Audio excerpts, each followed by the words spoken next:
Charcasme, quel âge as-tu et dans quelle région Salut, habites-tu? salut, est-ce que le son est bon là?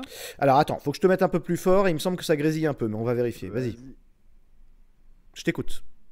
nickel. Bah du coup en fait, ouais, je pensais parler de la censure de Dieudonné parce que c'est un petit lien selon moi avec avec l'affaire Epstein. Ouais. Et du coup c'est quand même quelque chose qui... En fait, c'est un peu une catastrophe le son, je t'avoue. Est-ce Ah, que t'as un kit ça te main fait libre trop? ou un truc qui marche pas? Non, non, c'est pire que ça en fait, j'ai une Ah, carte son avec un micro de scène en fait. d'accord. Ça a l'air de mieux Voilà. marcher là. Vas-y, fais-nous un Bon, monologue j'ai et poussé un peu le volume. comme ça on va tester. Allô, Ah allô, non, c'est allô, pas une ouais, on question est de ok. volume, c'est pas une question de volume, c'est une question de grésillement, c'est terrible. Ah merde. Allez, vas-y, fais un Faut, petit. faut que ton micro bouge le moins possible, à la limite pose-le quoi. Ok, bah il est sur un pied là, c'est bon, ça bougera plus. Allez, c'est parti, je t'écoute. Euh, Nickel. Donc du coup, en fait, je sais pas si vous avez déjà fait un lien entre l'affaire Dieudonné et l'affaire Epstein. Bon, même si ça peut sembler assez absurde en soi. Ouais. En fait, je sais pas si vous avez vu le spectacle Le Mur. Non. Le mur, si, peut-être, si. Le Mur, oui. Ouais. Parce qu'en fait, Dieudo parle à ce moment-là, en fait, d'une... tu sais, bah, justement, on a parlé l'autre fois dans un de tes lives, Ouais. où il parle de la pédophilie, qu'il y a une déconnexion, enfin, le cerveau, il déconnecte complètement, quoi. Et du coup, quand tu prends le temps de réfléchir à ce truc-là, il parle des réseaux pédophiles. Ouais. Il parle de magistrats et de trucs comme ça. Ouais. Toute la censure se fait à partir de ce moment-là, alors qu'il commence à taper un petit peu sur le vrai problème, quoi, sur les réseaux pédocriminels, quoi. Tu crois? Du coup, bah, quand tu vois en fait combien de personnes peuvent être impliquées dans ce délire de cette affaire-là, quoi. Quand tu vois qu'il y a des politiques, il y a des gens d'Hollywood, qu'il y a des gens Il y a une des vidéo, grandes sociétés. il y a une vidéo là, il y a un mec que j'ai vu aujourd'hui, encore une fois, l'heure de se réveiller, c'est une grosse chaîne YouTube qui parle des réseaux pédophiles, des implications avec les médias, les politiques, et là il a sorti le début d'une série de 3 vidéos qui sont de 40 minutes, qui sont Ouais. très très bien ficelées justement, qui parlent de ça, il montre qu'Hillary Clinton apparemment est vraiment mouillée dans des histoires de pédophilie. Ah, mais elle est plus que mouillée dans ces trucs-là. Il y a des agents enfin des flics de New York en fait, qui sont tombés sur des vidéos d'elle sur l'ordinateur portable d'un démocrate en fait, D'accord? où elle aurait carrément bouffé le visage d'une gosse. Et là, je te D'accord. parle pas d'une gosse. Enfin, il y a des dizaines et des dizaines de gosses qui sont morts sous sa main.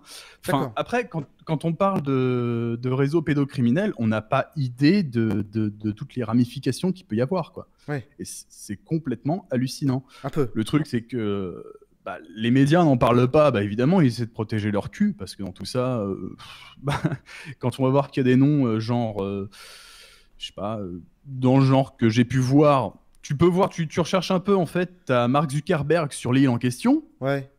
juste pour citer un Sur nom. l'île de Epstein?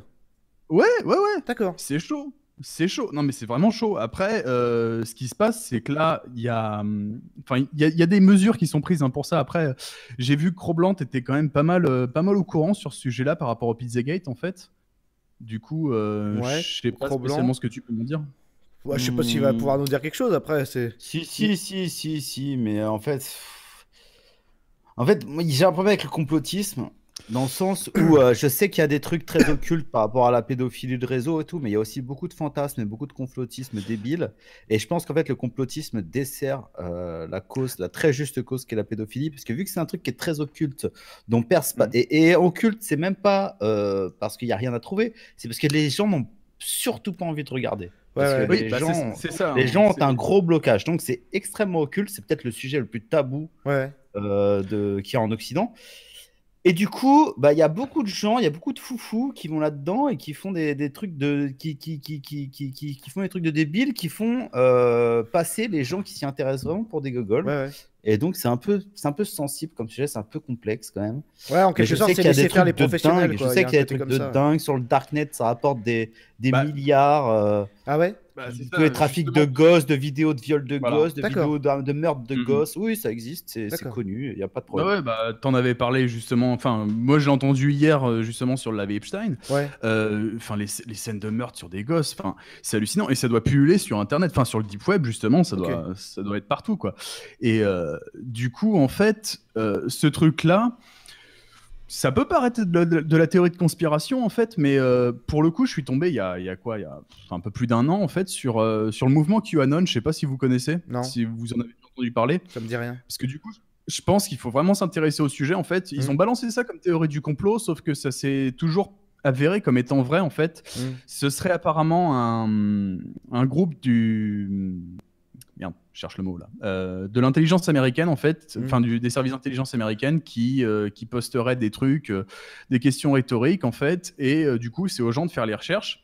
Et ce qui se passe, c'est qu'ils balancent des vérités sur les politiques, sur les gens d'Hollywood, des trucs comme ça, puis même sur tout ce qui se passe aux États-Unis. Et il va y avoir quand même du très très lourd qui va arriver bientôt parce que ça va leur retomber sur la gueule, un moment ou un autre. Parce que on peut dire tout ce qu'on veut sur Trump, qu'on l'aime ou pas, la NSA, elle est de son côté maintenant. Et les gens qui sont contre lui et contre toute sa politique, ça va se retourner contre eux à un moment ou un autre. Donc voilà, quoi. Ok, ouais, c'est noté. Écoute, moi, je surnage sur ce sujet. C'est vrai que là, c'est à ce moment-là, c'est dans ce genre de thème. Bah ouais, en gros, je veux dire, c'est exactement comme ce que je te donnais. Il y a un moment, le cerveau, il décroche. Et c'est là que tu te rends compte que t'as pas de prise sur l'État. T'as pas de prise sur l'État profond. T'as des prises sur rien du tout. Je peux pas sauver le gosse qui est en train de se faire avoir là dans un snuff movie ou je sais pas quoi. Ce qui est sûr, c'est que si j'en ai autour de moi des enfants, je vais les protéger. Mes proches, je vais les protéger.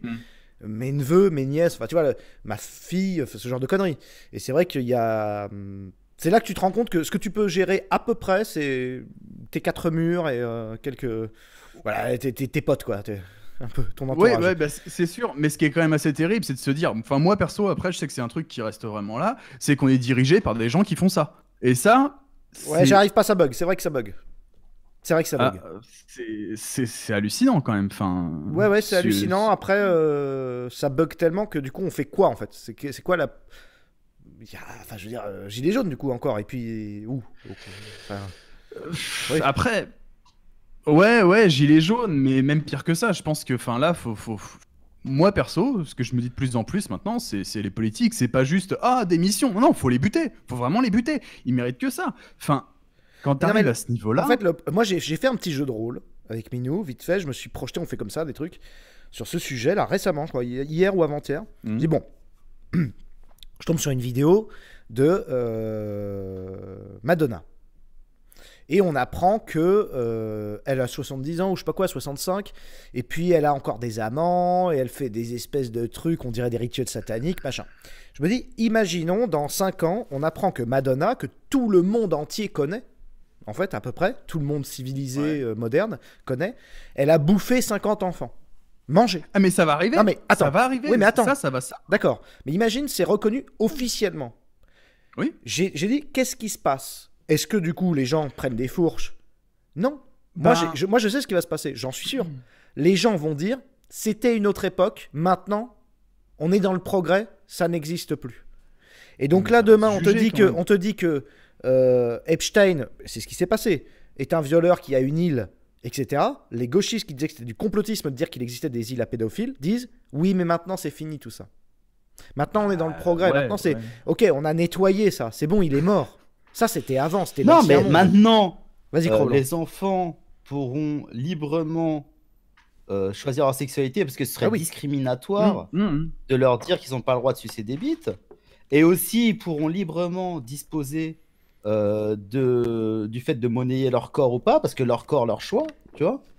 Et moi, je vous dis, donc quand la prostitution infantile, c'est le turfu, mec. Quand le dossier de la prostitution va sortir, j'en suis sûr, dans l'année ou de l'année prochaine, et que vous allez apprendre qu'actuellement, des filles de 12 ans et 14 ans se prostituent en masse au collège, au lycée, qu'il n'y a que des prostituées, que chaque fille a... Ah mais mec, c'est sorti, hein.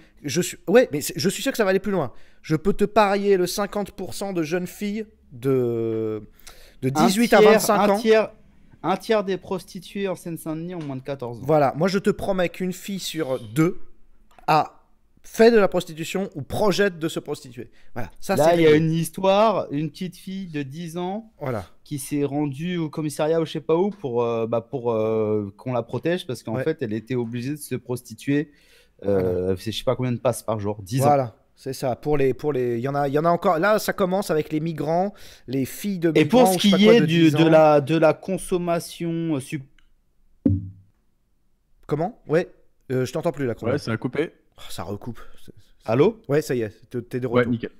Pour ce qui est de la consommation d'enfants alimentaires ou je sais pas par d'autres moyens, c'est juste en fait le vampirisme en fait. C'est la version moderne du vampirisme. Je pense que ça a toujours existé et que ça existera toujours. Bah après, pour C'est, ce truc-là, en fait, métaphoriquement, s'approprier la jeunesse. Et pourquoi c'est toujours des vieilles femmes? En plus, tu parles de Madonna. Pourquoi c'est toujours des vieilles femmes, Blanche-Neige et tout ça, qui mangent des jeunes femmes vierges? C'est pour essayer de s'approprier leur jeunesse. Il y a des histoires de sang, là, les Rolling Stones, Johnny Hallyday, qui allaient se faire mettre des cellules de croissance, changer leur sang et tout ça en Suisse et qui revenaient frais comme des gardons. Ça aussi, c'est justement, pareil. vis-à-vis du sang, en fait, je sais pas si vous en avez déjà entendu parler, mais l'adrénochrome. Je sais pas si ça vous parle. Le fait que, bon, c'est même pas soi-disant, je pense que c'est prouvé en fait, mais il est dit que à partir du moment où tu tortures un gosse, en fait, il va sécréter de l'adrénaline et à partir du moment où tu bois son sang, bah ça va te faire planer à perpète en fait. Et ces gens-là sont accros à ce truc-là. Ces gens-là sont accros au sang d'enfants qui subissent des traumatismes. C'est ça. Bah c'est ça, c'est exactement ça. Minou, elle me fait personnes en général. Parce que je suis tombé sur des vidéos, mais c'est juste hallucinant. Oui, tu es tombé sur des vidéos de gens qui boivent du sang, du coup? Non, pas forcément, mais là, juste des congélateurs où ils te gardent des cadavres humains, en fait, pour les dévorer. Tiens, allez, vas-y, on balance une anecdote, une petite fiche. Minou, elle m'a sorti une info, là, apparemment, puisqu'on parlait des normes. Les normes en France, t'es dit. Merde, il y a des normes en France. Alors, vous savez peut-être, ça a été sorti chez Tepa, notre regretté Tepa qui avait... D'ailleurs, paix à son âme, hein, c'est vrai, ça a fait super mal son départ. Bien sûr, oui.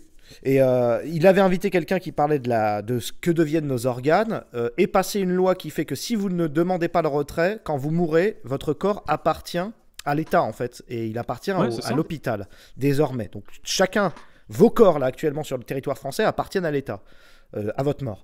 Et alors Minou, elle est tombée sur un article, c'était quoi le truc? En gros, l'entretien des corps, c'est de la vente d'organes en scred, des rats. C'est Christophe qui a partagé ça. Christophe Rudicto, qui est infirmier. Des rats dans les morgues. Et après, ils vendent quand même les corps, alors qu'il y a des rats. C'est l'hécatombe totale pour la gestion des corps. C'est-à-dire qu'ils se rendent propriétaires de corps, ils savent même plus où les stocker, ils savent même plus quoi en foutre. Ils les démontent complètement dans tous les sens. Ouais, il y a plusieurs choses. Vas-y, Minou. Ouais, et puis attends, les chambres froides, quoi? La plupart des chambres froides sont dysfonctionnelles. Les cadavres sont entreposés, pourrissent, donc ils sont mangés par les rats, et voilà, ils les vendent illégalement à des sociétés qui font des crash tests avec votre corps. Voilà. Donc là, ce que tu me racontes, c'est tous ces trucs-là. Tu vas voir que demain, ils vont découvrir que tous les embryons qui sont avortés, ils servent à faire des espèces d'injections et tout. Tu vois. Ouais, c'est ça. Tu vois. Bah, vous avez vu qu'aux États-Unis, ils ont laissé passer une loi quand même qui autorisait l'avortement quasiment jusqu'à 9 mois, voire même après la naissance. Ouais. Enfin, oui, jusqu'à 10 ans. Non, écoutez, pour le coup, non, mais. Cher Kazam, je te remercie beaucoup d'avoir abordé ce sujet. Ça nous dépasse complètement. Au moins, ça nous a permis de nous faire un petit frisson. Je suis désolé d'avoir mis de la joie un petit peu dans. Ouais, dans un petit frisson. Le petit frisson, le petit frisson de complotiste. Voilà, non. On va bien dormir. Voilà. Parfait. C'est un plaisir. Allez, je te remercie beaucoup, cher Kazam. Du coup, merci à vous. Bon, pas de soucis. À la prochaine. Merci à vous et puis bonne soirée. À la prochaine. Salut. Ouais, c'est vrai que là, il nous a mis un peu de frayeur, là. Hein. Vous avez peur? La France a peur? C'est bon? T'as peur, quoi? Ouais, c'est un peu too much, mais oui, il y a du vrai dans ce qui... L'article, please, il me demande. Vous allez sur le Facebook de Christophe, là, qui a vendu son livre, en plus.